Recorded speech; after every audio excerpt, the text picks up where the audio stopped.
Thank you so much. అరే బాబు మీరేంటారు ఇంత గొడవ చేస్తున్నారు?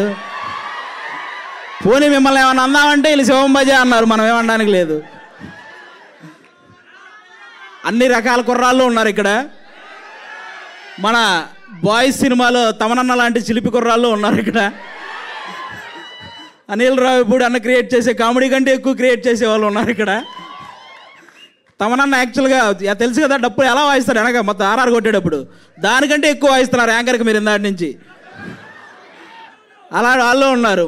మన రాజుగారి గదిలో అశ్విన్ కంటే భయంకరమైన వాళ్ళు ఉన్నారు ఇంకా ఇక్కడ కుర్రాళ్ళు, తెలుస్తుంది మిమ్మల్ని అందరం చూస్తుంటే. సరే మీరంతా ఈ సినిమా చూడండి. ఈరోజు మాకు ఇక్కడికి ఎవరైతే ఈ సినిమాని గెస్ట్లుగా వచ్చారో, నాకు తెలిసి ఇండస్ట్రీలో ఏ చిన్న సినిమా అయినా పెద్ద సినిమా అయినా మనకి రీసెంట్ టైమ్స్లో ఎక్కడ చూసినా గెస్ట్లుగా వీళ్ళ ముగ్గురే కనపడుతున్నారు. మీరు గమనించారో లేదో? అనిల్ రావిపూడి అన్న, విశ్వక్సేన్ అన్న, తమనన్న వీళ్ళే వస్తుంటారు.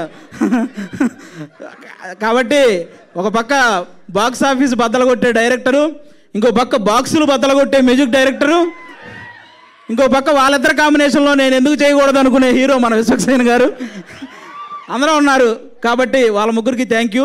మా అశ్విన్ అన్న మిమ్మల్ని అందరినీ సీసీఎల్ ద్వారా ఎంతో ఎంటర్టైన్ చేశాడు. అలాగే బేసిక్గా ఇండస్ట్రీలో హీరోల మధ్య కాంపిటీషన్ ఎక్కువ ఉంటుంది, ఒక్కొక్కరు ఒక్కో జోనర్ వెతుక్కుంటూ ఉంటారు. అలాగే అశ్విన్ అన్న కూడా తనకు ఒక జోనర్ క్రియేట్ చేసుకుని ఆయన చేస్తున్నాడు. కాబట్టి మీరందరూ ఆయన్ని ఎంకరేజ్ చేయాలని మనస్ఫూర్తిగా కోరుకుంటున్నాను.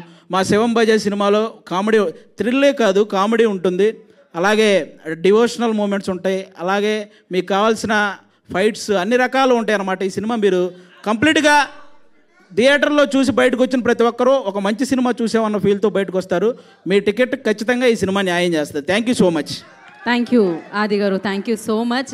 అండ్ ఇప్పుడు శివం బజే అన్న